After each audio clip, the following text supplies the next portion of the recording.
ডাকসু নির্বাচনে ভোট কেন্দ্র হচ্ছে হলে ভোটার ও প্রার্থী হওয়ার সর্বোচ্চ বয়স সীমা ৩০। সিন্ডিকেট সভায় সিদ্ধান্ত, অংশ নিতে পারবেন এমফিল শিক্ষার্থীরাও। নির্দেশ অমান্য করে বরগুনায় ডে নাইট স্কুলের নামে চলছে এসএসসি পরীক্ষার্থীদের কোচিং, জড়িতদের বিরুদ্ধে কঠোর হওয়ার হুঁশিয়ারি। খুলনার ডুমুরিয়া স্বাস্থ্য কমপ্লেক্সে ৯ জন চিকিৎসকের অধিকাংশ অনিয়মিত, সহকারীদের চলছে সেবা, ডাক্তার সংকটে বন্ধ অপারেশন। গাইবান্ধার প্রত্যন্ত অঞ্চলে সরকারি সেবা থেকে বঞ্চিত কৃষকেরা খোঁজ নেন না, জনপ্রতিনিধিরাও। তৎপরতা বাড়ানোর আশ্বাস জেলা প্রশাসকের। এবং ধূমপানের কারণে প্রতি বছর মারা যাচ্ছে ১.৫ লক্ষাধিকেরও বেশি মানুষ। নীতিমালার অভাবে বাস্তবায়ন হচ্ছে না তামাক নিয়ন্ত্রণে আন্তর্জাতিক চুক্তি, মত বিশেষজ্ঞদের।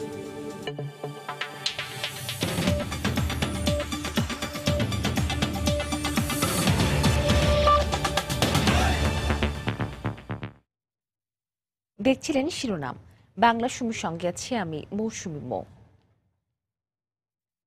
অনার্স, মাস্টার্স ও এমফিল শিক্ষার্থীরা ডাকসু নির্বাচনের ভোটার ও প্রার্থী হতে পারবেন, তবে তাদের সর্বোচ্চ বয়সসীমা হবে ৩০ বছর। এমন বিধান রেখে গঠনতন্ত্র নির্বাচনী আচরণবিধি অনুমোদন দিয়েছে ঢাকা বিশ্ববিদ্যালয় সিন্ডিকেট।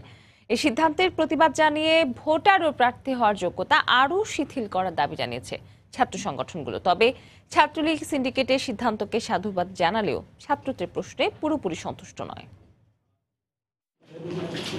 বিশ্ববিদ্যালয়ের সর্বোচ্চ নীতি নির্ধারণী সভা সিন্ডিকেটের দিকেই নজর ছিল সবার। মঙ্গলবার প্রায় ১.৫ ঘন্টার বৈঠকে সিন্ডিকেটের ১৮ সদস্যের ১৭ জনই উপস্থিত ছিলেন। পরে বিশ্ববিদ্যালয়ের রেজিস্ট্রার জানান, অনার্স, মাস্টার্স ও এমফিল শিক্ষার্থীরাই ডাকসুর ভোটার ও প্রার্থী হতে পারবেন, তবে বয়স নির্ধারণ করা হয়েছে সর্বোচ্চ ৩০ বছর। চাকরিজীবীরা নির্বাচনের অযোগ্য হবেন। সান্ধ্যকালীন কোর্স, ডিপ্লোমা, পিএইচডি সহ অন্য যে কোনো কোর্সের শিক্ষার্থীরাও ভোটার হতে পারবেন না। অধিভুক্ত কলেজের ছাত্রছাত্রীরাও নির্বাচনের বাইরে থাকবেন, হলেই থাকবে ভোট কেন্দ্র।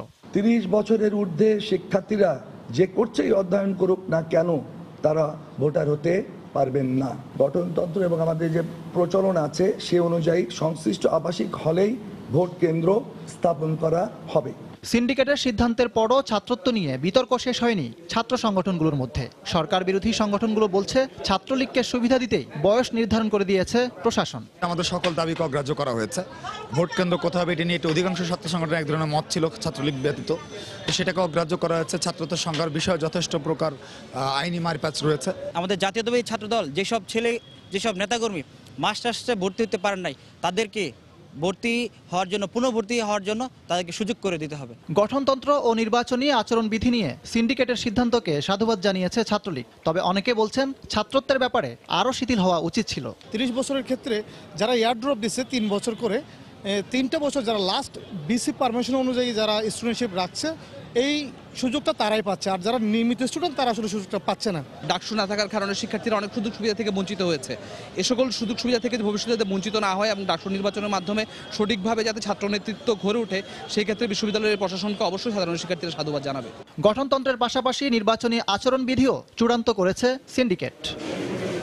ইকরাম হোসাইন, সময় সংবাদ, ঢাকা। সরকারি নির্দেশ অমান্য করে এসএসসি পরীক্ষার আগ মুহূর্তেও বরগুনায় চলছে অবাধে কোচিং বাণিজ্য। দায়ভার এড়াতে কোচিং ব্যবসায়ীরা অবলম্বন করেছেন ভিন্ন পন্থা। অনেকেই কোচিং চালাচ্ছেন ডে নাইট স্কুলের ক্লাসের নামে। অবশ্য প্রশাসন বলছে, কোচিং ব্যবসায়ীদের বিরুদ্ধে নেওয়া হবে কঠোর আইনি ব্যবস্থা। বিস্তারিত জানাচ্ছেন এম এ আজিম, ক্যামেরায় ছিলেন রিপন মালি। দুপুর গড়ালেই বই ভর্তি ব্যাগ কাঁধে ফেলে কোচিংগুলোতে শিক্ষার্থীদের এমন ছুটতে থাকার দৃশ্য বরগুনার কলেজ রোড ও ব্রাঞ্চ রোডের বিভিন্ন অলিতে গলিতে। অক্সফোর্ড রেসিডেন্সিয়াল মডেল স্কুল নামের এই প্রতিষ্ঠানটিতে ঢুকতে গেলেই তোপের মুখে পড়তে হয় একজন শিক্ষকের। কিছুক্ষণের মধ্যেই প্রতিষ্ঠান প্রধান এসে ক্যামেরা পার্সনকে ধাক্কাতে ধাক্কাতে শুরু করেন অকথ্য ভাষায় গালমন্দ। তবে সাথে সাথেই আবার ক্যামেরায় ধাক্কা দেওয়ার কথাটি অস্বীকার করেন।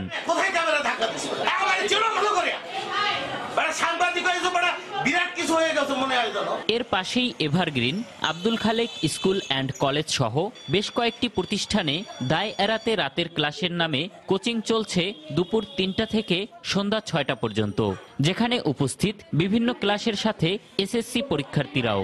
তাদের মতে রাতে পাঠদান বন্ধ মানেই কোচিং বন্ধ। সরকারের যে নির্দেশনা রাতে কোনো কোচিং ক্লাস চলবে না, সেই জন্য আমরা রাতের ক্লাসটা বন্ধ করে দিছি। রাতে যে ক্লাসটা হইতো আমাদের সেই এখন বিকালে ক্লাসটা হচ্ছে, এই ব্যাপারটা আমরা সময়কে জানিয়ে দিয়েছি। আমাদের এই নোটিশ বোর্ড আছে এখানে আমাদের স্কুলের নোটিশ বোর্ড অনুসারে। অবশ্য জেলা প্রশাসক কলেজ রোড ও ব্রাঞ্চ রোডে বিদ্যালয়ের নামে কোচিং ব্যবসা চলছে স্বীকার করে জানান তাদের বিরুদ্ধে ব্যবস্থা নিতে মাঠে নামবেন তারা। ওগুলো কোচিং সেন্টার, তার কোনো অনুমোদন নেই। পঞ্চম শ্রেণী অথবা অষ্টম শ্রেণী অথবা এসএসসি পরীক্ষার ক্ষেত্রে সেসব প্রতিষ্ঠানগুলো অন্য প্রতিষ্ঠানের ঘাড়ে সওয়ার হয়ে মানে রেজিস্ট্রেশনটা ব্যবহার করে অপারেশনটা শুরু করতে পারি না। আমি জানি 27 তারিখ থেকে বন্ধ হওয়ার কথা, আমরা আজকে কালকের মধ্যেই শুরু করব এবং কঠোর ব্যবস্থাই নেওয়া হবে। বরগুনার দুটি সড়কে প্রায় 10টি কোচিং সেন্টার ও 5টি ডে নাইট স্কুলের আড়ালে কোচিং সেন্টার চলছে। এম এ আজিম, সময় সংবাদ, বরগুনা। নানা সমস্যায় জর্জরিত খুলনা জেলার সবচেয়ে বড় উপজেলা ডুমুরিয়ার 50 শয্যার স্বাস্থ্য কমপ্লেক্সটি বিশাল জনগোষ্ঠীর প্রয়োজনের তুলনায় সেবার সুযোগ সুবিধাও অপ্রতুল। নিয়মিত নির্ধারিত সময়ে চিকিৎসকের অনুপস্থিতিতে সেবা দেন সহকারীরা। ডাক্তার সংকটে প্রায়ই বন্ধ থাকে অপারেশন। দীর্ঘদিন ধরে অচল এক্স-রে মেশিনটিও। ডুমুরিয়া স্বাস্থ্য কমপ্লেক্স ঘুরে তরিকুল ইসলামের প্রতিবেদন, ক্যামেরায় ছিলেন নিয়ামুল হোসেন কোচি। 28 জানুয়ারি সকাল 10টা, খুলনার ডুমুরিয়া উপজেলা স্বাস্থ্য কমপ্লেক্স। প্রায় প্রতিটি দপ্তরই ফাঁকা, কোনো কোনো কক্ষ তালাবদ্ধ। চিকিৎসক ছাড়া সহকারীদের দিয়ে চলছে জরুরি বিভাগ। কয়েকজন রোগী বাইরে চিকিৎসকের অপেক্ষায় রয়েছেন। সিভিল সার্জনের বিনা অনুমতিতে বেশ কয়েকদিন ধরে ভারতে অবস্থান করছেন উপজেলা স্বাস্থ্য ও পরিবার পরিকল্পনা কর্মকর্তা ডাক্তার মুকুল কুমার মজুমদার। ভারপ্রাপ্ত একজনকে দিয়ে চলছে আবাসিক মেডিকেল অফিসারের কার্যক্রম।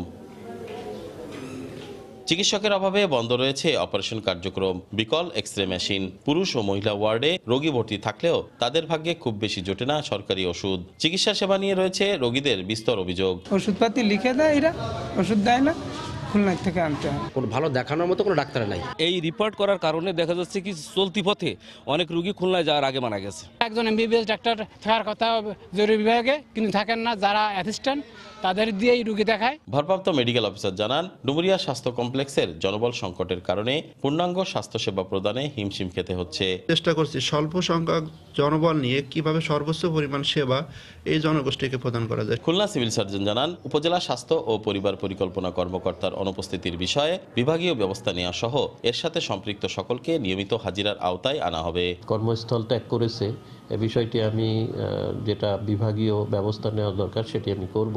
আগামী 31শে জানুয়ারির ভিতরে আমরা মনে করছি কর্মকর্তা কর্মচারী, বিশেষ করে ডাক্তার, নার্স, তাদেরকে আমরা নিয়মিত হাজিরার আওতায় আনতে পারব। ডুমুরিয়া স্বাস্থ্য কমপ্লেক্সে 36 জন চিকিৎসকের পদের বিপরীতে 9 জন চিকিৎসক কর্মরত রয়েছেন। তরিকুল ইসলাম, সময় সংবাদ, খুলনা। 2018 সালে বাংলাদেশ দুর্নীতি বেড়েছে বলে প্রতিবেদন প্রকাশ করেছে ট্রান্সপারেন্সি ইন্টারন্যাশনাল। মঙ্গলবার সকালে রাজধানী ধানমন্ডিতে ট্রান্সপারেন্সি ইন্টারন্যাশনাল বাংলাদেশের কার্যালয়ে দুর্নীতি ধারণা সূচক 2018 প্রকাশ করা হয়। এতে বলা হয়েছে 2017 সালে বাংলাদেশের অবস্থান 17তম ছিল, যা এখন 4 ধাপ পিছিয়ে 13তম অবস্থানে রয়েছে। এদিকে দুদক চেয়ারম্যান জানিয়েছেন, দুর্নীতি সুনির্দিষ্ট খাত উল্লেখ না করলে এ রিপোর্ট গ্রহণযোগ্য হবে না। বাংলাদেশ সময় মঙ্গলবার বেলা 11টায় পৃথিবীর 180 দেশে একযোগে 2018 সালের দুর্নীতি ধারণা সূচক প্রকাশ করে ট্রান্সপারেন্সি ইন্টারন্যাশনাল টিআই। 0 থেকে 100 সূচকের স্কেলে পৃথিবীর সব থেকে দুর্নীতিপ্রবণ দেশ ডেনমার্কের দুর্নীতি বিরোধী স্কোর যেখানে 88, সেখানে বিশ্বের 13তম দুর্নীতিগ্রস্ত দেশ হিসেবে বাংলাদেশের স্কোর 26। 2017 সালে বাংলাদেশের অবস্থান ছিল 17তম। টিআইবির নির্বাহী দুর্নীতি বেড়ে যাওয়ার এই প্রবণতায় উদ্বেগ প্রকাশ করেন। মাননীয় প্রধানমন্ত্রী নির্বাচনের প্রাক্কালে এবং নির্বাচন পরবর্তী সময়ে অত্যন্ত জোরালোভাবে দুর্নীতির বিরুদ্ধে শূন্য সহনশীলতার ঘোষণা দিয়েছেন। বাংলাদেশের দুর্নীতিবাজদের ঠাঁই হবে না। এটি রাজনৈতিক সদিচ্ছার বহিঃপ্রকাশ হিসেবে আমরা মনে করি। যে প্রেক্ষিতে যে ফলাফলের উপর ভিত্তি করে পার্লামেন্ট গঠিত হয়েছে, সেখানে একটা বিশেষ একটা ক্ষমতাসীন দলের একটা একচ্ছত্র ভুবন হয়েছে পার্লামেন্ট। তারপরে এই পার্লামেন্ট কার্যকর হোক, আমরা সেটি চাই। পার্লামেন্ট সরকারকে নাজেহাল করে রাখুক, পার্লামেন্ট সরকারকে জবাবদিহিতার আওতায় আনার ভূমিকা পালন করুক সেই প্রত্যাশা করি। এদিকে দুপুরে নিজ কার্যালয়ে টিআইবির প্রতিবেদন নিয়ে কথা বলেন সংস্থাটির চেয়ারম্যান। দুদক সম্পর্কে টিআইবির বক্তব্য প্রত্যাখ্যান করেন তিনি। টিআইয়ের কাছে খুব সহজ হইতে পারে একটা রিপোর্ট বের করা, বাট টিআইয়ের কাছে এত সহজ কাজ না যে এটা প্রশমন করা বা এটাকে রিডিউস করা। কেমন?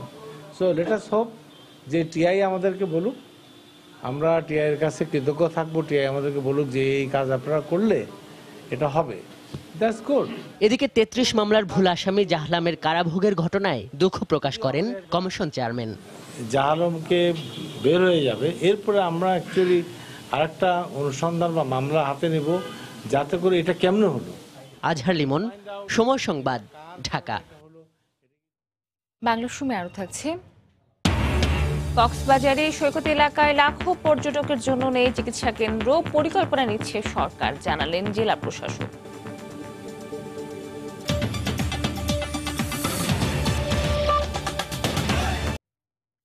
৩০ ডিসেম্বর একাদশ জাতীয় সংসদ নির্বাচনের আগে প্রধানমন্ত্রী শেখ হাসিনা ও তার পরিবারের সদস্য আওয়ামী লীগের জ্যেষ্ঠ নেতাদের হত্যার পরিকল্পনা করেছিল পাকিস্তানের গোয়েন্দা সংস্থা আইএসআই। মঙ্গলবার এক প্রতিবেদনে তথ্য জানায় ভারতীয় গণমাধ্যম ইকোনমিক টাইমস। তবে বাংলাদেশ সরকার তাদের বন্ধুত্বপূর্ণ সহযোগীদের নিয়ে আইএসআই এর ওই পরিকল্পনা বানচাল করে দেয় বলে উল্লেখ করা হয় প্রতিবেদনে। ইকোনমিক টাইমসের প্রতিবেদনে আরও বলা হয়, গত ৩০ ডিসেম্বর নির্বাচনের আগে গ্রিসের পতাকাবাহী একটি জাহাজ করে বাংলাদেশে অস্ত্র গ্রেনেড পাঠানোর পরিকল্পনা করেছিল আইএসআই। এর মূল পরিকল্পনায় ছিলেন সাবেক আইএসআই প্রধান নাভিদ মুখতার, কিন্তু জাহাজটি মাঝপথে সমুদ্রে ডুবে যায়। এই পরিকল্পনায় বিএনপির ভারপ্রাপ্ত চেয়ারম্যান তারেক রহমান ও ঢাকাস্থ পাকিস্তান হাই কমিশন জড়িত ছিল বলে প্রতিবেদনে উল্লেখ করা হয়।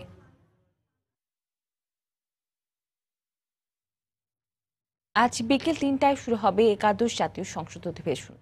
নতুন সংসদের প্রথম অধিবেশন উপলক্ষে সংসদ সচিবালয়ের সব প্রস্তুতি সম্পন্ন। সংসদের আসন বিন্যাস নির্ধারণ হয়ে গেছে। আওয়ামী লীগ ও এর জোটসঙ্গী দলগুলো নির্বাচিতরা ৩রা জানুয়ারি সংসদ সদস্য হিসেবে শপথ নেন। ভোটের ফল প্রত্যাখ্যান করায় বিএনপিকে ছাড়াই বসছে প্রথম অধিবেশন। দশম সংসদের মতো একাদশ বিরোধী দলের আসনে বসতে যাচ্ছে মহাজোটের শরিক জাতীয় পার্টি। গত ৯ জানুয়ারি রাষ্ট্রপতি মোহাম্মদ আব্দুল হামিদ একাদশ সংসদের প্রথম অধিবেশন আহ্বান করেন। প্রতি বছর দেশের ১.৫ লক্ষেরও বেশি মানুষ ধূমপানজনিত রোগে ভুগে মারা যান। এক দশক আগে তামাক নিয়ন্ত্রণে বাংলাদেশ বিশ্ব স্বাস্থ্য সংস্থার আর্টিকেলে স্বাক্ষর করলেও প্রত্যাশিত সফলতা আসছে না। প্রয়োজনীয় সরকারি নীতিমালার অভাবে এটি বাস্তবায়ন করা সম্ভব হচ্ছে না বলে মনে করেন বিশেষজ্ঞরা। বিস্তারিত মামুন আব্দুল্লাহ রিপোর্টে। সুজন বেসরকারি বিশ্ববিদ্যালয়ের ছাত্র, ভালো করেই জানেন ধূমপানের ভয়াবহ পরিণতি। 40 ঊর্ধ্ব বারেকও চান কেউ যেন তার মতো তামাকের নেশায় নিঃশেষ না হয়। ক্যান্সার, হৃদরোগ, স্ট্রোক, হার্ট অ্যাটাক, আরও অন্যান্য অনেক কিছু হয়। আমি খাইছি, আমি শিখছি, কিন্তু অন্য যেন কেউ এটা না খায়। বিশ্ব স্বাস্থ্য সংস্থার এক প্রতিবেদনে দেখা যায়, বাংলাদেশে প্রতি বছর তামাক ব্যবহারের ফলে মারা যায় ১.৫ লাখের বেশি মানুষ।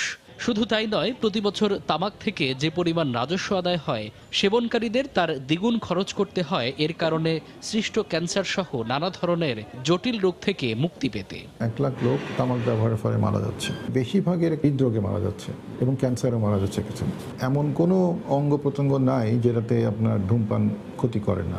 বাংলাদেশ সরকার প্রতি বছর তামাক থেকে যে কর আহরণ করেন তার প্রায় দ্বিগুণ পয়সা খরচ হয়ে যায় সরকার এবং মানুষের পকেট থেকে, শুধু তামাক ব্যবহারজনিত কারণে যে রোগ হয় এটা খরচ করার জন্য। সরকার এবং তামাক কোম্পানির মধ্যে কোনো ধরনের অংশীদারিত্ব চুক্তি হবে না, এমন বেশ কয়েকটি পরামর্শের আলোকে ২০০৮ সালে বিশ্ব স্বাস্থ্য সংস্থার FCTC আর্টিকেল ৫.৩-এ স্বাক্ষর করে বাংলাদেশ। তবে সেই আলোকে নীতিমালা করা না হলে তা কোনো কাজে আসবে না বলে মত বিশেষজ্ঞদের। 10% শেয়ার নিয়ে বাংলাদেশ সরকার ওই কোম্পানির পরিচালক মণ্ডলীতে মেজরিটি রাখছে। এটাই হচ্ছে ইন্টারফিয়ারেন্স। তামাক কোম্পানিগুলিকে লাভজনক প্রতিষ্ঠান হিসাবে রেখে আমরা কিভাবে তামাক নিয়ন্ত্রণ করব? আর্টিকেল 5.3 আমরা মনে করেছি যে এইটা বাস্তবায়নের ক্ষেত্রে সরকারের যে অগ্রগতি এইটা সন্তোষজনক নয়। এইটার আদলে আমাদের এখন বিভিন্ন ধরনের নীতিমালা তৈরি করা উচিত এবং সেটার বাস্তবায়ন করা উচিত। গেল বাজেটে তামাকজাত পণ্যের উপর শুল্ক কমিয়েছে সরকার। এর বিরোধিতা করে তামাক পণ্যের উপর উচ্চ শুল্ক আরোপের পরামর্শ তাদের। মামুন আব্দুল্লাহ, সময় সংবাদ, ঢাকা। যাদের শ্রমে ঘামে অর্থনীতির চাকা গতি পায় সেই প্রত্যন্ত অঞ্চলের কৃষক মজুরদের বেলায় উদাসীন সরকারি দফতরগুলো। কৃষি, শিক্ষা, স্বাস্থ্য সহ প্রায় সব ধরনের সরকারি সেবা থেকে বঞ্চিত প্রান্তিক জনগোষ্ঠী।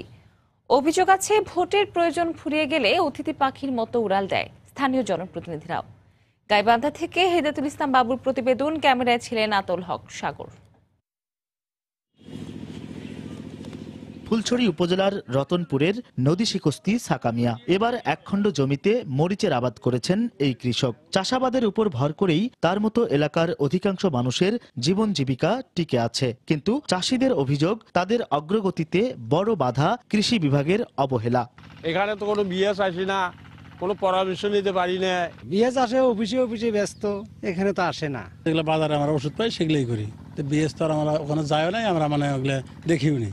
দফায় দফায় ব্রহ্মপুত্র নদের ভাঙনে বদলে গেছে রতনপুরের মানচিত্র। সর্বশান্ত হয়েছে গৃহস্থরা। এই মানুষগুলোর ভাগ্য পরিবর্তনে সরকারের বিভিন্ন দপ্তর থাকলেও তাদের তৎপরতা নেই বলে অভিযোগ ভুক্তভোগীদের। বিপদ আপদে পাশে পান না স্থানীয় জনপ্রতিনিধিদেরও। নদী ভাঙনটা বন্ধ করলে আমরা অনেক সুখে থাকতে পারি। অনেক ধরনের রোগ হয়, তখন আমরা এলে বাতন হয়, তখন আমরা ভালোভাবে চিকিৎসা পাইনি। চেয়ারম্যান যে আমরা তুলছি আজকে 5 বছর হয়ে যাচ্ছে, চেয়ারম্যান তো এই ভাঙ্গা এলাকাতে আসেই নাই। একটা বয়স্ক ভাতা দিবে গেলে 3000-4000 টাকা নেয়, বিধবা ভাতা নিলে ওই রকম 3000-4000 টাকা নেয়। পিছিয়ে পড়া এই জনপদের মানুষের মধ্যে সচেতনতা সৃষ্টিতে কাজ করছে বেসরকারি সংগঠন গণ উন্নয়ন কেন্দ্র। উন্নয়ন কর্মীরা বলছেন, বঞ্চিত অবহেলিত এসব মানুষের ভাগ্য পরিবর্তনে সরকারের সেবাদানকারী দপ্তরগুলোর তৎপরতা বাড়াতে হবে। তবে প্রান্তিক জনগোষ্ঠীর পাশে দাঁড়াতে কর্মকর্তাদের নির্দেশ দেওয়ার আশ্বাস জেলার শীর্ষ কর্মকর্তার। সরকারি ডিপার্টমেন্টগুলো যদি নলেজ ইনক্রিজের জন্য আরো বেশি বেশি ট্রেনিং এর ব্যবস্থা করে, তারপর তাদের মাঠ কর্মীদেরকে যদি ফিল্ডে পাঠায়, তাহলে মনে হয় আরো বেশি ভালো হবে। এখানে এসে জানলাম, কালকেও একটা মিটিং করেছে, আমি বিভিন্ন পর্যায়ে মিটিং করছি, মিটিং করে বিভিন্ন নির্দেশনা দেওয়া হচ্ছে এবং আমিও নিজেও এসব এলাকায় যাব, কি সমস্যা হচ্ছে অবহিত হবো, ওই বিষয়ে সংশ্লিষ্ট দপ্তরকে নির্দেশনা দেবো যেন অ্যাক্টিভলি কাজ করে। জেলায় 23,79,000 মানুষের বসবাস। তাদের মধ্যে অধিকাংশই গ্রাম ও প্রত্যন্ত অঞ্চলের বাসিন্দা। হেদায়েতুল ইসলাম বাবু, সময় সংবাদ, গাইবান্ধা। মিয়ানমারের সন্ত্রাসী কর্মকাণ্ডে বাংলাদেশকে জড়িয়ে দেশটির গণমাধ্যম সরকারি দেয়া বক্তব্যের প্রতিবাদে ঢাকায় মিয়ানমারের রাষ্ট্রদূতকে তলব করেছে পররাষ্ট্র মন্ত্রণালয়। পররাষ্ট্র মন্ত্রণালয়ের এক প্রেস বিজ্ঞপ্তিতে জানানো হয়, মিয়ানমার যে সংবাদ প্রচার করেছে তা ভিত্তিহীন। দেশটির গণমাধ্যমে আরো বলা হয়, 24শে জানুয়ারি বাংলাদেশ থেকে একদল সন্ত্রাসী মিয়ানমারে ঢুকে পুলিশ চৌকিতে হামলা চালায়। এই বানোয়াট খবর প্রকাশের প্রতিবাদে মঙ্গলবার সন্ধ্যায় সে দেশের রাষ্ট্রদূতকে ডেকে ক্ষুব্ধ প্রতিক্রিয়া জানায় বাংলাদেশ।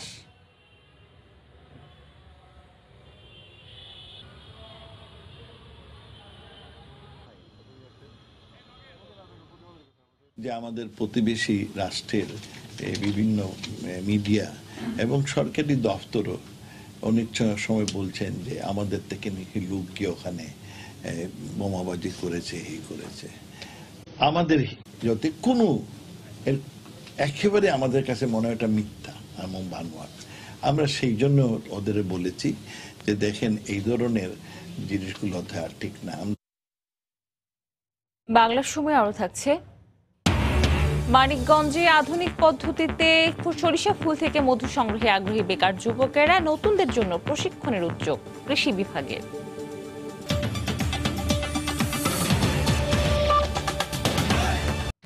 নিখোঁজের 3 দিন পর কামরাঙ্গীর চরের আলীনগর এলাকা থেকে এক শিশুর বস্তাবন্দি লাশ উদ্ধার করেছে পুলিশ। মঙ্গলবার বিকেলে অভিযুক্ত ইয়াসিনের খাটের নিচ থেকে শিশুটির লাশ উদ্ধার করা হয়। পাওনা মাত্র 1500 টাকার জন্য শিশুটি হত্যা করা হয়েছে বলে অভিযোগ করেছেন স্বজনেরা। এই ঘটনায় জড়িত ইয়াসিনকে আটক করেছে পুলিশ। 3 দিন ধরে সন্তানকে হারিয়ে কিছুটা আশায় ছিলেন মা সোমা বেগম, হয়তো ফিরে আসবে সন্তান। 8 বছরের সন্তান ফিরল ঠিকই, কিন্তু লাশ হয়ে। পুলিশ জানায়, শনিবার মাত্র 1500 পাওনা টাকার জেরে শিশু হৃদয়কে তুলে নিয়ে যায় ইয়াসিন। কিন্তু মা বাবার জন্য হৃদয় কান্না শুরু করলে নাক মুখ চেপে ধরে ইয়াসিন। এতেই শ্বাসরোধে মারা যায় হৃদয়। পরে কামরাঙ্গীর চরের নিজ বাসায় বস্তাবন্দি করে রাখে ইয়াসিন। এদিকে সন্তানকে না পেয়ে হৃদয়ের বাবা লালবাগ থানায় রোববার একটি জিডি করে। পরে পুলিশ মঙ্গলবার বিকেলে শিশুটির লাশ উদ্ধার করে। চেপে ধরার পর একটা সময় হৃদয় নিস্তেজ হয়ে মাটিতে পড়ে যায় এ সময় সে ভয়ে তার বর্ণনা মতে সে স্কচ টেপ দিয়ে তার মুখ বেঁধে বস্তাভর্তি করে চৌকির নিচে রেখে দেয়। গতকাল রাত 12টার পরে বস্তাবন্দি সেই ডেড বডিটা আলীনং 2 নম্বর গলি, তার ওই গলিরই বাসা থেকে অদূরে ফেলে রাখে বস্তাটা। এই ঘটনার সঠিক বিচার দাবি করেছেন তার পরিবার ও এলাকাবাসী। এইভাবে আমার সন্তানটারে মারছে, আপনারা শাস্তি দেন, ওর ফাঁসি দেন, ওর অনেক কঠিন ভাবে ফাঁসি দেন। ওরে সাজা দিলে যারা এরকম কাজে জড়িত হয়েছে বা হইতে চাইতেছে ওরা জানি সচেতন হয়ে যায়। আমরা তার মৃত্যু কামনা করছি, তার ফাঁসি চাই। আসামি ইয়াসিনের বিরুদ্ধে একটি হত্যা মামলা দায়ের করেছে হৃদয়ের বাবা রমজান আলী। শাফিন জাহিদ, সময় সংবাদ, ঢাকা। মাদারীপুরে মানসিক ভারসাম্যহীন এক যুবককে কুপিয়ে হত্যা করেছে দুর্বৃত্তরা। পুলিশ জানায় গতকাল ভোরে শহরের ডিসি ব্রিজ এলাকায় সাইফুল সর্দার নামের ওই যুবকের লাশ পড়ে থাকতে দেখেন স্থানীয়রা। খবর পেয়ে ঘটনাস্থল থেকে নিহতের লাশ উদ্ধার করে সদর হাসপাতালে মর্গে পাঠায় পুলিশ। নিহতের শরীরে বেশ কিছু আঘাতের চিহ্ন রয়েছে বলে জানিয়েছেন চিকিৎসক। এলাকাবাসীর ধারণা ছিনতাইয়ের উদ্দেশ্যে তাকে কুপিয়ে হত্যা করা হয়েছে। হত্যাকাণ্ডের রহস্য উদ্ঘাটনের কথা জানিয়েছে পুলিশ।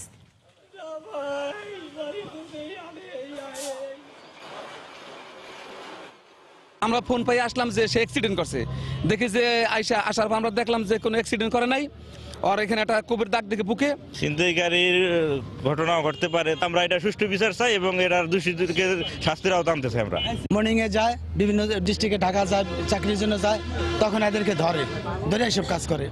পুলিশে বহুবার ধরছে, কিন্তু ওরা থামে না, ওরা ছিনতাই করে, কারণ ওরা নেশাখোর। আশুলিয়ায় ইট বোঝা একটি ট্রাক উল্টে নদীতে পড়ে 4 জনের মৃত্যু হয়েছে। গতকাল দীর্ঘ 6 ঘন্টা চেষ্টা চালিয়ে তুরাগ নদে ডুবে যাওয়া ট্রাক ও নিহতদের লাশ উদ্ধার করে ফায়ার সার্ভিসের 5টি ইউনিট। এদিকে চট্টগ্রামে ট্রাক চাপায় মোটরসাইকেলের 2 আরোহী নিহত হয়েছেন। ব্যুরো প্রতিবেদক ও জেলার প্রতিনিধির পাঠানো তথ্য ছবি নিয়ে দেখুন রিপোর্ট। প্রিয়জনকে হারিয়ে কান্নায় ভেঙে পড়েন ট্রাক চালক মুজাহিদের পরিবারের সদস্যরা। মঙ্গলবার ভোরে আশুলিয়ার মরাগাং এলাকার একটি ব্রিকফিল্ড থেকে একটি ট্রাক ইট বোঝাই করে যাওয়ার পথে নিয়ন্ত্রণ হারিয়ে সড়কের পাশে তুরাগ নদে পড়ে যায়। এতে ট্রাকে থাকা শ্রমিক, একজন নৈশ প্রহরী, চালক ও হেলপার সহ 4 জন তুরাগে ডুবে যায়।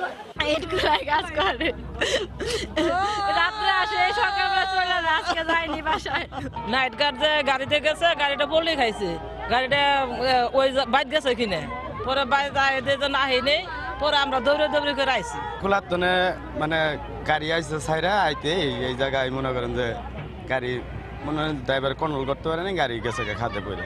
খবর পেয়ে উত্তরা ফায়ার সার্ভিসের 3টি ইউনিট ও টঙ্গী ফায়ার সার্ভিসের 2টি ইউনিটের ডুবুরি দলের সদস্যরা উদ্ধার কাজ শুরু করেন। পরে ঘটনাস্থল থেকে 4 জনের লাশ ও ট্রাকটি উদ্ধার করা হয়। প্রথম অবস্থায় ডুবুরির মাধ্যমে জানতে পারলাম যে ট্রাকটা উল্টে গেছে, চাকা উপরের দিকে আছে, তো ওখানে কাজ করা খুবই রিস্ক। ক্রেন আসার পরে ক্রেন দিয়ে গাড়িটাকে বেঁধে তারপরে গাড়িটাকে উঠানো হয়। চট্টগ্রামের চন্দনাইশ এলাকায় পণ্য বোঝা একটি ট্রাক পেছন থেকে একটি মোটরসাইকেলকে চাপা দেয়। এতে ঘটনাস্থলেই রিকু নামে একজন এবং হাসপাতালে নেয়ার পর মিশকাত নামে মোটরসাইকেল আরোহী নিহত হন। ইসমাত জাহান, সময় সংবাদ। 2018 সালে সারা দেশে 3000-এরও বেশি সড়ক দুর্ঘটনায় প্রায় 4500 মানুষ নিহত হয়েছেন। মঙ্গলবার সকালে ঢাকা রিপোর্টার্স ইউনিটিতে নিরাপদ সড়ক চায়ের সংবাদ সম্মেলনে তথ্য উপস্থাপন করেন সংগঠনের চেয়ারম্যান ইলিয়াস কাঞ্চন। দুর্ঘটনা কমাতে আরও কার্যকর পদক্ষেপ নিয়ে আরও আহ্বান জানান তিনি। 3103টি সড়ক দুর্ঘটনা, নিহতের সংখ্যা হলো 4439 এবং আহতের সংখ্যা হলো 7425। যেখানে সড়ক দুর্ঘটনা, সড়ক ব্যবস্থাপনা সমস্ত কিছু বিষয় এবং সেখানে রিসার্চ হবে, কোনো ভিকটিম মানুষ তার যে ক্ষতিপূরণ সেটাও সেখানে সে দাবি করবে, এরকম একটা ডিপার্টমেন্ট আমরা চেয়েছিলাম, সেগুলো কিন্তু হয় নাই। কিন্তু পরকীয়ার জেরে রংপুরের আলোচিত আইনজীবী রথীশ চন্দ্র হত্যা মামলায় তার স্ত্রী দীপা ভৌমিকের মৃত্যুদণ্ডাদেশ দিয়েছেন আদালত। মঙ্গলবার দুপুরে জেলা ও দায়রা জজ ABM নিজামুল হক এই আদেশ দেন। এতে সন্তোষ প্রকাশ করেছেন স্বজন ও রাষ্ট্রপক্ষ। এই রায় পারিবারিক কলহ থেকে হত্যাকাণ্ড এড়াতে দৃষ্টান্ত হয়ে থাকবে বলে জানান আইনজীবীরা। রতন সরকারের রিপোর্ট, ক্যামেরায় ছিলেন শাকিল মাহমুদ। রংপুর জেলা কারাগার থেকে মঙ্গলবার সকালে জেলা ও দায়রা জজ আদালতে হাজির করা হয় নিহত রথীশ চন্দ্রের স্ত্রী দীপা ভৌমিককে। তার উপস্থিতিতে মামলার রায় ঘোষণা করেন বিচারক এবিএম নিজামুল হক। রায়ে আসামি দীপা ভৌমিককে মৃত্যুদণ্ড দেয়া হয়। পরবর্তী বিচার কার্যক্রমেও এই আদেশ বহাল থাকার প্রত্যাশা বাদী ও রাষ্ট্রপক্ষের আইনজীবীর। আদালত সমস্ত কিছু বিবেচনায় আসামিকে ফাঁসির আদেশ দিয়েছে। আমাদের বিশ্বাস এর রায় ন্যায় বিচার প্রতিষ্ঠিত হয়েছে। বাংলাদেশে এটা নজির হয়ে থাকবে। এই ধরনের অপরাধ আমাদের সমাজে আর করার সাহস পাবে না। বিচার প্রক্রিয়া শেষ করে মৃত্যুদণ্ড দ্রুত কার্যকর করার দাবি জানান নিহতের সহকর্মীরা। বাবুসোনাদারের যে আজকে রায় হয়েছে, এই রায়ে আমরা স্বস্তি প্রকাশ করছি। আমরা চাই দ্রুত এই রায়ের বাস্তবায়ন করা হোক। তাহলে রংপুরের মানুষ এটা স্বস্তির নিঃশ্বাস ফেলবে যে একটি রায় যথাযথভাবে প্রয়োগ করা হয়েছে। 2018 সালের 29শে মার্চ নিখোঁজ হন আইনজীবী রথীশ চন্দ্র ভৌমিক। এই ঘটনায় কোতোয়ালি থানায় একটি মামলা দায়ের করা হলে তদন্তে উঠে আসে রথীশের হত্যা রহস্য। পরে আটক স্ত্রী দীপা ও তার কথিত প্রেমিক কামরুলের স্বীকারোক্তি অনুযায়ী 23 এপ্রিল রাতে নির্মাণাধীন একটি বাড়ি থেকে রথীশের লাশ উদ্ধার করা হয়। তদন্ত শেষে ওই বছরের 27শে সেপ্টেম্বর চিফ জুডিশিয়াল ম্যাজিস্ট্রেট আদালতে চার্জশিট দেয় পুলিশ। এতে বলা হয়, পরকীয়া প্রেমের জেরে রথীশকে হত্যা করে আসামিরা। মামলায় গ্রেফতার হয়ে কারাগারে থাকা কথিত প্রেমিক কামরুল গত 10ই নভেম্বর গলায় চাদর পেঁচিয়ে আত্মহত্যা করেন।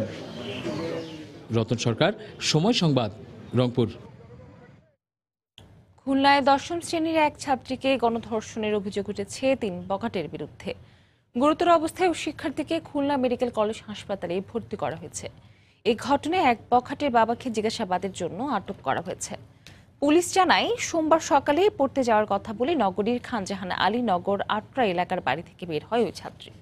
পথে একই এলাকার বখাটে সাগর তাকে জোরপূর্বক ইজি বাইকে তুলে সিটি গেট রেললাইন এলাকার একটি পরিত্যক্ত ভবনে নিয়ে যায়। সেখানে নেশা জাতীয় দ্রব্য খাইয়ে অজ্ঞান করা হয় তাকে। এরপর সাগর তার বন্ধু বিল্লাল ও শফিক মিলে ওই ছাত্রীকে ধর্ষণ করে পালিয়ে যায়। পরে এলাকাবাসী মেয়েটিকে উদ্ধার করে খুলনা মেডিকেল কলেজ হাসপাতালে ভর্তি করে। এই ঘটনায় বখাটে সাগরের বাবা রুস্তমকে জিজ্ঞাসাবাদের জন্য আটক করা হয়েছে। অভিযুক্ত ওই 3 বখাটেকে আটকের চেষ্টা চলছে বলে জানায় পুলিশ।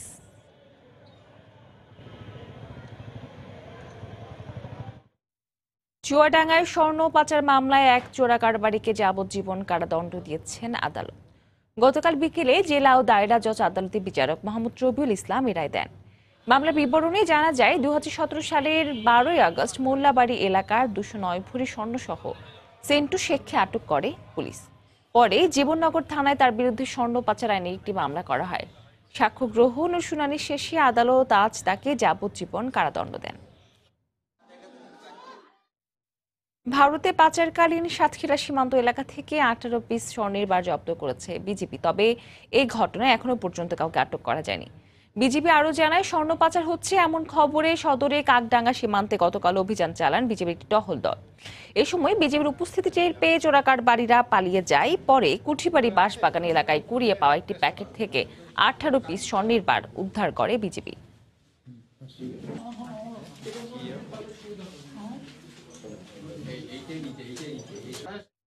দক্ষিণ আফ্রিকায় সন্ত্রাসীদের গুলিতে নিহত মাদারীপুরের শিবচরের সিরাজুল ইসলাম মোল্লার বাড়িতে চলছে শোকের মাতম। সোমবার সকালে দক্ষিণ আফ্রিকার একটি হাসপাতালে চিকিৎসাধীন অবস্থায় তার মৃত্যু হয়।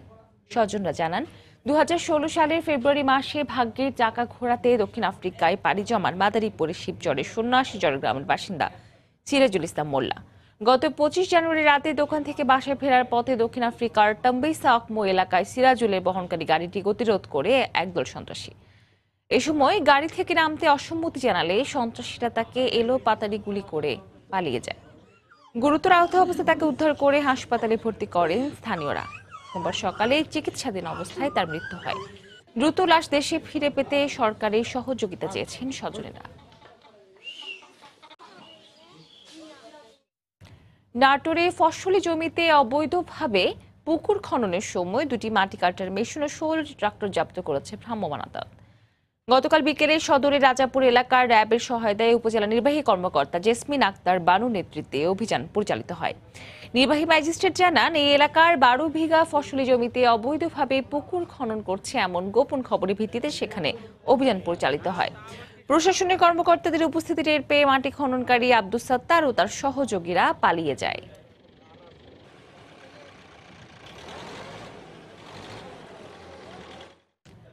নওগাঁয় একটি কারখানায় অভিযান চালিয়ে 550 বস্তা নকল সার জব্দ করেছে ভ্রাম্যমাণ আদালত।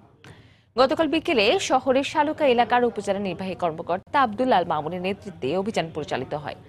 এ সময় ওই কারখানা থেকে 570 বস্তা নকল সার ও বিপুল পরিমাণ নকল সার তৈরির উপকরণ জব্দ করা হয়। সিলগালা করে দেওয়া হয় কারখানাটি। প্রশাসনের কর্মকর্তাদের উপস্থিতি টের পেয়ে আগেই পালিয়ে যায় কারখানার মালিক ইমদাদুল হক ও তার সহযোগীরা।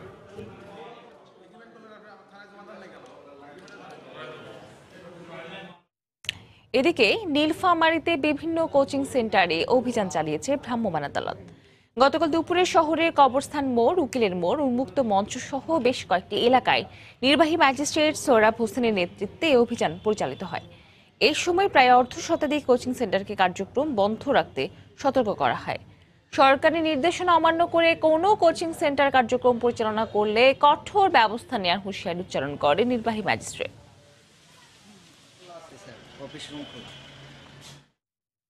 শিক্ষকদের আন্দোলন স্থগিত করে ক্লাস পরীক্ষা নেয়ার দাবিতে প্রশাসনিক ভবনে তালা ঝুলিয়ে বিক্ষোভ করেছে হাজী দানিশ বিজ্ঞান ও প্রযুক্তি বিশ্ববিদ্যালয়ের শিক্ষার্থীরা। গতকাল সকালে বিশ্ববিদ্যালয় ক্যাম্পাসে বিক্ষোভ করেন তারা। এ সময় তারা অভিযোগ করেন, গত 14 নভেম্বর বেতন ভাতা বৈষম্য নিয়ে বিশ্ববিদ্যালয়ের ট্রেজারারের সাথে শিক্ষকদের বাকবিতণ্ডা হয়। এ সময় ট্রেজারের সহযোগীরা শিক্ষকদের লাঞ্ছিত করে। এই ঘটনার প্রতিবাদে পরদিন থেকে ক্লাস পরীক্ষা বর্জন করেন শিক্ষকেরা। এতে সেশন জটে পড়েছেন তারা। অবিলম্বে সংকট নিরসন করে ক্লাস পরীক্ষা নেওয়ার দাবি জানান শিক্ষার্থীরা।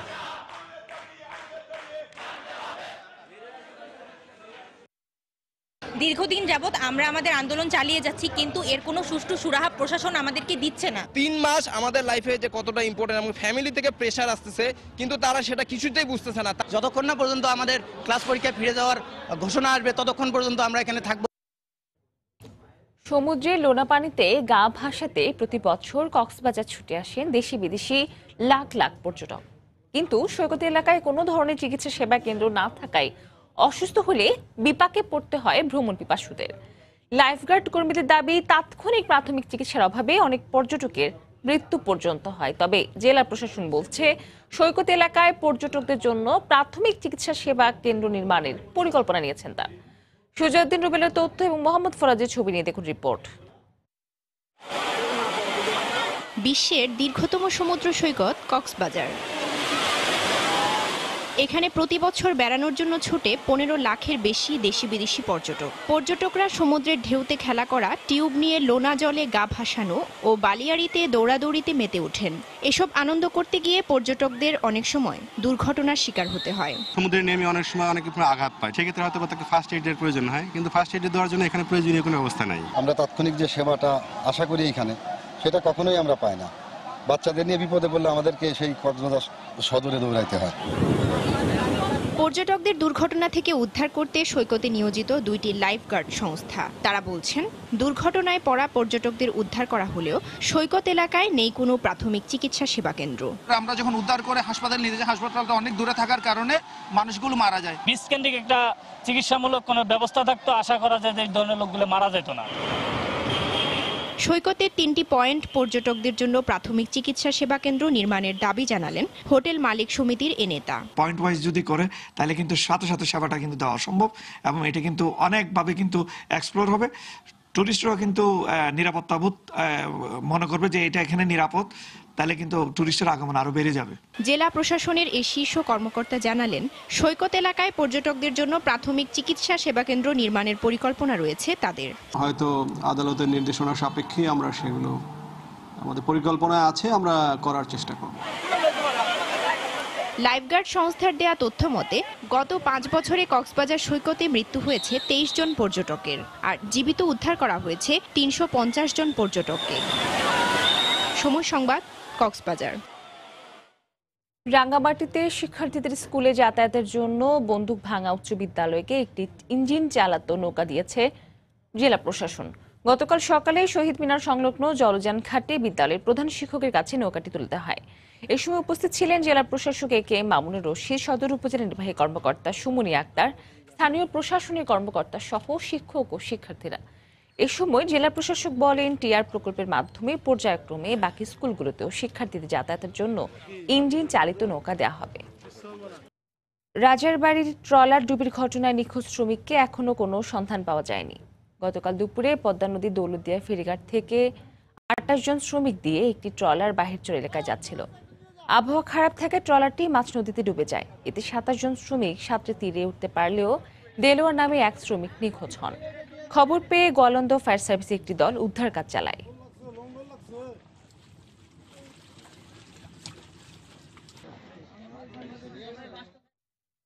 সুনামগঞ্জের শাল্লা উপজেলায় হাওরের ফসল রক্ষা বাঁধ নির্মাণে অনিয়মের দাবিতে মানববন্ধন করেছে এলাকাবাসী।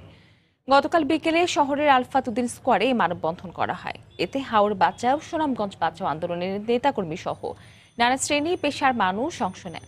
এ সময় শাল্লা উপজেলার বিভিন্ন হাওরে ফসল রক্ষা বাঁধ নির্মাণে নানা অনিয়ম তুলে ধরেন বক্তারা। অবিলম্বে অনিয়ম দূর করে দ্রুত বাঁধ নির্মাণ সম্পন্ন করার দাবি জানিয়েছেন তারা। গাজীপুরে বিশ্ব ইস্তেমার প্রস্তুতিমূলক সভা অনুষ্ঠিত হয়েছে। গতকাল সকালে ভাওয়াল সম্মেলন কক্ষে এই সভার আয়োজন করা হয়। এতে প্রধান অতিথি ছিলেন জেলা প্রশাসক ডক্টর দেওয়ান মোহাম্মদ হুমায়ুন কবির। তিনি ইস্তেমার বিবাদমান দুপক্ষকে ঐক্যবদ্ধভাবে কাজ করার আহ্বান জানান। পাশাপাশি ইস্তেমা পালনে আইন শৃঙ্খলা নিয়ন্ত্রণ সহ বিভিন্ন প্রস্তুতি নিয়ে আলোচনা করা হয়।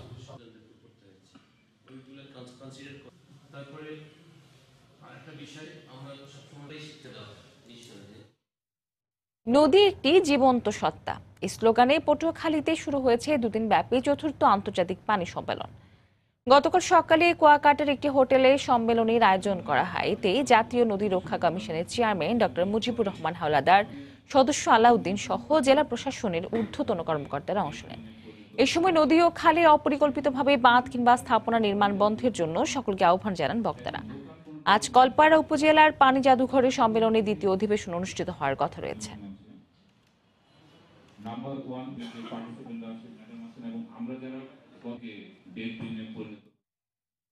মানিকগঞ্জে সরিষা ফুলের মধু সংগ্রহ করতে ব্যস্ত সময় পার করছেন শত শত মোয়াল। সংগৃহীত মধু রাজধানী সহ দেশের বিভিন্ন অঞ্চলে বিক্রি করা হচ্ছে। চাহিদা রয়েছে বিভিন্ন কোম্পানি সহ প্রতিবেশী রাষ্ট্র ভারতেও। ভালো লাভ হওয়ায় আধুনিক পদ্ধতিতে মধু সংগ্রহে আগ্রহী হচ্ছেন বেকার যুবকেরাও। কৃষি কর্মকর্তা বলছেন, নতুনদের প্রশিক্ষণের ব্যবস্থা নেওয়া হবে। মানিকগঞ্জ প্রতিনিধি ইউসুফ আলীর পাঠানো তথ্য, ছবিতে দেখুন রিপোর্ট। হলুদ চাদরে মোড়ানো মাঠের পর মাঠ, সরিষা ফুলের অপরূপ দৃশ্যে ফুটে উঠেছে চিরায়ত বাংলার সৌন্দর্য।